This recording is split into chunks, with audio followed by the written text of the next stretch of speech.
Alors, je m'appelle Cindy, j'ai 27 ans et je suis créatrice de contenu sur Internet et chanteuse depuis une dizaine d'années.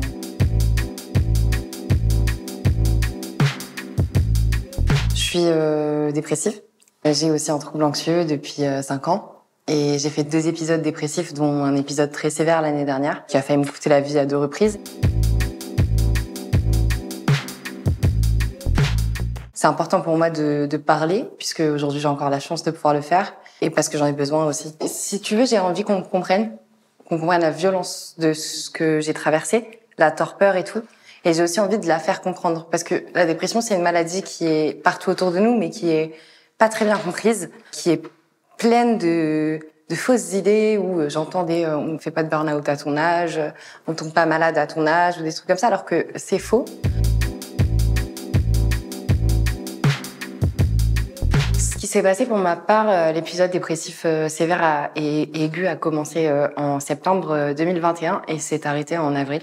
Et c'est au bout de ces 3 mois que j'ai eu ma vraie première journée où ça allait vraiment bien, où sur une journée, j'ai pas eu à me questionner avant de manger, j'ai pas eu à me questionner avant d'aller dormir. Le moment où je me suis rendu compte qu'en 3 mois, j'avais redressé 8 mois de dépression, c'est là que je me suis dit, en fait, le coup d'accélérateur que t'as voulu mettre, tu peux t'asseoir 5 minutes là parce que tu as réussi à le mettre. Le déclic le plus difficile que j'ai eu, ça a été un moment où je me suis dit, c'est soit maintenant je me relève, soit je termine comme des gens de mon entourage, et c'est irrécupérable. Si les gens ont peur de votre vulnérabilité, c'est parce qu'ils ont peur de la leur ou qu'on leur a reproché la leur. Et la vulnérabilité, c'est pas de la faiblesse.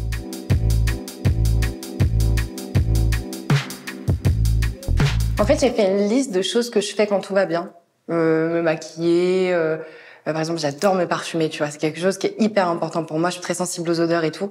Si je ressens que ça fait quelques jours que je me parfume plus, que je me maquille moins, que je suis pas sociable, dès que je vois que mes bonnes habitudes, elles s'en vont, c'est que la dépression, elle commence à... vers ma tu fais quoi ce soir? Tu vois, oui, on en est là. J'ai cette technique-là et ensuite, moi, ce qui me sauve beaucoup, c'est aussi mes animaux.